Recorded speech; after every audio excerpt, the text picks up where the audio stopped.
Bonjour à tous. Désolé de ne pouvoir être avec vous aujourd'hui, mais c'est beaucoup plus sage comme ça, bien entendu. En tout cas, merci de m'avoir proposé de réfléchir sur ce beau sujet, la place de la recherche en psychanalyse dans le monde de la médecine et de la psychiatrie en particulier. Et je voulais commencer par une petite anecdote. C'est une collègue hypnothérapeute qui organise des formations. Et à ces formations, il y a beaucoup de médecins, en particulier des anesthésistes. Les premiers cours sont autour de euh, quand on est en entretien, comment on doit se placer par rapport à son bureau, par rapport au patient, comment on le regarde, à quelle distance, etc. Et elle disait que, après ces quelques séances introductives, beaucoup de collègues venaient la voir et lui disaient: mais c'est incroyable, ça marche drôlement bien, ce que vous dites, depuis que je regarde mes patients dans les yeux, ce que je dis a beaucoup plus d'impact. Et alors bon, et c'est vrai que vous avez dû remarquer qu'aujourd'hui, beaucoup de collègues sont absorbés par leur ordinateur pendant les consultations, tout simplement parce qu'ils doivent saisir tout un tas de trucs techniques dans leur dossier, etc. Que bien sûr, ça a un impact et que les patients s'en plaignent, hein, et nous les premiers quand on est patient. Bon, alors, pourquoi en est-on arrivé là? Pourquoi d'ailleurs la HAS, dans ses recommandations, ne met jamais comme bonne pratique le fait que, dans la relation médecin-malade, regarder quelqu'un, l'écouter, prendre du temps à ça, c'est important. Pourquoi ça a disparu de l'écran radar de notre médecine moderne? Alors, plusieurs hypothèses à ça. La première, c'est que on pourrait dire que la relation médecin-malade a été victime du succès de la technomédecine. Et que finalement, et d'ailleurs, quand on en discute avec certaines autorités, ils sont parfaitement au courant que ça déconne, hein, et que ça va pas. Mais ils disent, bon, mais quand même, ce qui compte avant tout en médecine, c'est de sauver les gens, hein. Quelqu'un a un cancer, on lui sauve la vie. C'est ça l'objectif numéro un. Après, bien sûr, il va falloir réfléchir à mettre de la forme, mais d'abord, allons à l'essentiel. Alors oui, sauf que c'est pas si simple. C'est que l'essentiel, quand même, certes, je suis malade, j'ai une colique néphrétique. Ce que je veux, c'est d'abord une réponse concrète, technique. Je veux qu'on soulage ma douleur avec un anti-inflammatoire naturellement. Naturellement. Mais, soyons honnêtes, quand on est malade, c'est un moment assez sidérant dans l'existence. On peut même appeler ça un moment quasi psychotique, hein. Pourquoi? Parce que dans la vie de tous les jours, le corps n'existe pas tellement, et puis la mort, on l'oublie vite, hein.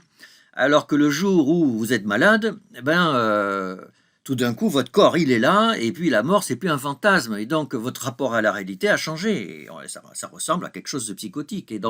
Et on le voit bien en médecine, quand on est face au malade, le malade est dans une configuration psychologique très particulière, en particulier à propos d'une recherche de sens, et du sens que nous, on doit y apporter. Et c'est pas si simple. C'est pas si simple parce qu'il a ses croyances, il a son existence, et nous avons un savoir, et le fait de permettre à ce patient de se reconstruire, ça impose de recourir à des mots comme empathie, et vous me voyez venir, bien sûr, que la psychanalyse, quelque part, s'intéresse à la question de l'intersubjectivité, et je n'irai pas plus loin dans ces mots parce que leur sens est très compliqué, et vous le connaissez bien, bien mieux que moi. Alors donc quand même, la question du sens est une question centrale en médecine. Et même si c'est vrai que la technomédecine est efficace, tout le monde est d'accord pour dire que s'il y avait du sens en plus, ça serait mieux. Alors pourquoi, du coup, y a-t-il si peu d'investissement? Alors, on l'a vu tout à l'heure, peut-être que la priorité technique, c'est de mettre de l'argent dans les médicaments et dans l'imagerie, etc. Mais même au niveau de la recherche, il y a aujourd'hui très peu de recherche sur l'intersubjectivité, sur ce qui fait que quand je suis face à un malade, la question du sens se pose. Hein. Et vous pouvez regarder dans les articles, dans les revues internationales, à comité de lecture, cette question est une tâche aveugle. Alors, posons-nous encore une fois la question, pourquoi? Et là, une hypothèse que je vous suggère, c'est que finalement, dans notre monde académique, il y a un déni d'intériorité. Voilà. Et que d'un côté, bien sûr, dans les sciences dures, entre guillemets, les neurosciences, la biologie, sans parler de la chimie, de la physique, etc., Bien sûr qu'il n'y a pas d'intériorité. D'ailleurs, ce n'est pas leur objet à proprement parler. Mais quand vous regardez aujourd'hui dans le monde académique, au niveau des sciences humaines et sociales, qu'est-ce qui vraiment occupe les places de pouvoir? Eh bien, c'est plutôt la sociologie et toutes les questions autour de l'intersectionnalité et des identités. Et au niveau de ces questions, la place de l'intériorité n'existe pas. Et donc, quelque part, c'est vrai que dans le monde académique, il n'y a plus d'intériorité. Et d'ailleurs, dans les congrès médicaux, ça se constate, et même en particulier dans les congrès de psychiatrie, c'est extraordinaire. Vous êtes au courant, on ne peut plus prononcer le mot psychanalyse dans un congrès de psychiatrie. Mais figurez-vous qu'on a même du mal aujourd'hui à prononcer le mot psychiatrie dans les congrès de psychiatrie. Écoutez les collègues et vous entendrez soit santé mentale, soit neurosciences. C'est-à-dire que ce qui a à voir avec le cœur de la pratique dans le monde de la psychiatrie, c'est-à-dire la rencontre du sujet, la rencontre avec son intériorité, puisque c'est ça la psychiatrie, c'est s'occuper des sujets en tant que sujet pensant, en tant que souffrant dans l'intériorité, eh bien ça c'est devenu une tâche aveugle, ce qui est quand même le comble du paradoxe. Alors, certains collègues contournent cette espèce de situation complètement paradoxale. Les sciences cognitives, c'est vrai, les sciences cognitives ont pignon sur rue. Alors, à l'origine, elles ne s'intéressaient pas authentiquement à l'intériorité, puisque le sujet était un sujet considéré comme un système traitant de l'information, ce qui est quand même un peu loin de l'intériorité. Mais progressant, et les sciences cognitives ont progressé de façon absolument spectaculaire dans les 20 dernières années, on a aujourd'hui des travaux extrêmement intéressants autour de la conscience comme autonarrativité, et où on s'approche d'une certaine façon de l'intériorité. Et d'ailleurs, on s'approche, on y reviendra tout à l'heure, de points de vue développés par des psychanalystes. Donc, un, les sciences cognitives contournent la difficulté, et puis deux, les thérapeutes. Et c'est très marquant, parce que bien sûr, un thérapeute a besoin de s'intéresser à la question de l'intériorité, il n'y a pas le choix, puisque c'est ça que les patients veulent. Et comment font les thérapeutes? Quand vous regardez du côté des thérapies cognitivo-comportementales, vous voyez aujourd'hui l'avènement des thérapies dites de troisième génération, où le mot-clé c'est méditation. Et méditation, ça a à voir avec l'intériorité. Et puis, chez les psychanalystes, en fait, la psychanalyse moderne, en étant un peu provocateur, essaie de trouver de nouvelles formes de soins débaptisées. D'abord, on dit plus psychanalyse, on dit psychodynamique. Et puis même, si vous prenez par exemple les thérapies basées sur la mentalisation, développées par des psychanalystes, en fait, eh bien vous voyez, on s'intéresse bien sûr à l'intériorité puisqu'il y a de la mentalisation, mais le mot psychanalyse, psychodynamique, tout ça a disparu pour se rapprocher, d'ailleurs, de mon point de vue, alors peut-être que c'est faux, mais ça se rapproche quand même terriblement des thérapies cognitives de troisième génération. Alors, à ce stade, on pourrait dire, voilà, c'est la vie. Le monde académique est dans un déni d'intériorité. Donc forcément, c'est difficile de faire de la recherche en psychanalyse. C'est la vie. Alors, il n'y a pas de raison d'être aussi pessimiste de mon point de vue. Pourquoi? Parce que, en fait, les humains, nos concitoyens, ils ont une intériorité, de fait, et bien sûr que ça les interroge.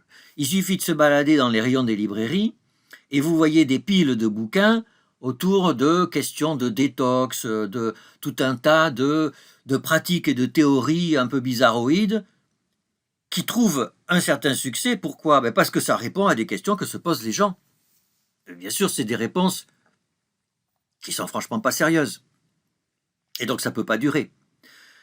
Nécessairement, la recherche académique, voire scientifique, va se réapproprier, à court ou moyen terme, la question de l'intériorité, tout simplement pour répondre aux questionnements de nos semblables. Et donc, ce qu'il faut faire, nous, c'est de nous préparer à ce comeback de la recherche sur l'intériorité. Et la bonne nouvelle, c'est qu'aujourd'hui, il y a des pistes.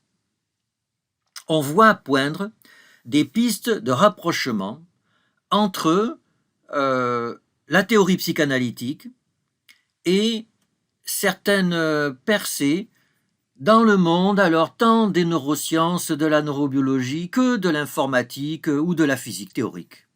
Voilà. Et c'est extrêmement stimulant intellectuellement, Même si, bien entendu, à ce stade-là, on est encore en plein Far West et il y a beaucoup de choses très spéculatives qui sont dites, mais ça fait partie de la recherche. La recherche, il y a toujours au début des moments de spéculation. Alors, dans les quelques minutes qui me restent, j'aimerais vous donner une idée un peu plus concrète de ce à quoi pourraient correspondre ces pistes de rapprochement entre la recherche en psychanalyse et la recherche dans les autres sciences comme les neurosciences, la physique ou l'informatique. Et je vais prendre l'exemple de l'histoire de la recherche en thermodynamique. Donc la thermodynamique, c'est la branche de la physique qui s'intéresse aux notions de chaleur, d'entropie, d'énergie, de pression, etc. Et à propos de l'énergie, justement, on peut considérer que les prémices de la thermodynamique scientifique, c'est à partir du XVIIe siècle, où des pré-physiciens commencent à faire des expériences, à se dire, mais finalement, quand j'ai un briquet et que je le mets sous une feuille de papier ou de parchemin, ça brûle, mais ça vient d'où, le feu? Et il développe la notion de phlogistique, le concept de phlogistique, c'est-à-dire à l'intérieur des corps, il y aurait quelque chose qui crée de la chaleur et qui brûle. Et donc quand je mets le briquet sous la feuille, le phlogistique crée le feu. Voilà. Alors, au fur et à mesure que des expériences sont faites, on se rend compte que c'est pas, ça colle pas avec toutes les observations. En particulier, la chaleur peut se transmettre et du coup, Lavoisier, au XVIIIe siècle, propose à la place de la notion de phlogistique la notion de calorique, c'est-à-dire qu'à l'intérieur des corps, il y aurait un fluide, le calorique, qui donnerait l'impression de chaleur. Et que ce fluide pourrait passer quand vous mettez votre main sur un radiateur, le calorique qu'il y aurait dans le radiateur rentrerait dans votre main et c'est ça qui fait que votre main serait plus chaude. Alors on pourrait dire, oui, voilà, alors c'est des farfelus ces gens-là, parce qu'en fait le calorique n'existe pas, il n'y a pas de fluide dans la matière qui correspond à ça. Mais quand on regarde ce que dit Lavoisier, il pensait pas ça réellement. Il dit, nous ne sommes pas même obligés de supposer que le calorique est une matière réelle. Il suffit que ce soit une cause répulsive quelconque qui écarte les molécules de la matière, peu importe.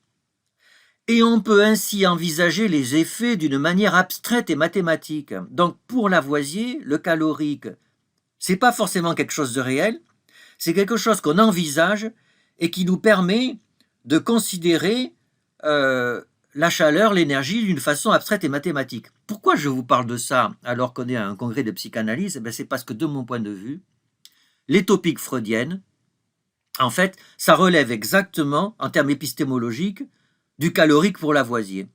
C'est-à-dire que Freud, il propose des concepts qui ne correspondent pas nécessairement à la réalité de quoi? Du psychisme, de l'intériorité, peu importe. En tout cas, il n'y a aucune prétention à ce que ça soit réellement comme ça. Mais ça nous permet d'envisager le psychisme d'une manière abstraite. Lavoisier dit mathématique, Freud, c'était pas mathématique. Peut-être que c'est arrivé après, comme vous le savez. Et donc, on pourrait considérer que quelque part, la psychanalyse en est à un stade de conceptualisation de la vie intrapsychique comme a été Lavoisier au XVIIIe siècle. Alors après le XVIIIe siècle, il y a eu autre chose. Il y a eu Clausius qui trouve la notion d'énergie, c'est-à-dire qu'en fait, c'est pas la chaleur qui est conservée, c'est la chaleur plus le travail. Et puis il y a Boltzmann au XIXe siècle qui montre que on peut faire de la thermodynamique statistique, c'est-à-dire en comprenant la nature microscopique des éléments, que dans le gaz, il y a des atomes qui ricochent les uns sur les autres, et que ça permet de retrouver les considérations abstraites que Lavoisier avait proposées. Et bien peut-être qu'on en est là aujourd'hui, sauf que aujourd'hui, ça n'est pas dans le temps que tout ça se passe, tout s'est passé au même moment. Donc quasiment au même moment, si on accepte le fait que Freud est antérieur, bien sûr, aux neurosciences d'aujourd'hui, quasiment au même moment, nous avons de la psychanalyse, nous avons des neurosciences qui s'intéressent à l'aspect microscopique du cerveau, nous avons des physiciens comme Hopfield qui modélisent cet aspect microscopique pour essayer de retrouver des aspects très macroscopiques de la vie psychique. Et ça, c'est très à la mode en ce moment avec les apprentissages profonds et les réseaux de neurones qu'utilisent Google et Facebook. Et puis nous avons des cognitivistes comme Freestone qui développent le concept d'énergie libre dans le domaine des sciences cognitives. On voit là un rapprochement épistémique entre des disciplines très différentes qui, quelque part, s'intéressent à la même chose, mais avec des vocabulaires différents. Eh bien, on peut espérer que d'ici 5, 10, 20 ans, comme en thermodynamique, on arrivera à tout intriquer et à proposer quelque chose qui permettra de répondre aux questions que se posent tous nos semblables aujourd'hui, c'est-à-dire de retrouver la question du sens, en particulier dans le soin, en médecine et en psychiatrie. J'aurais aimé beaucoup pouvoir échanger avec vous autour de ce sujet. Ça sera pour une prochaine fois, j'espère. Merci pour votre attention.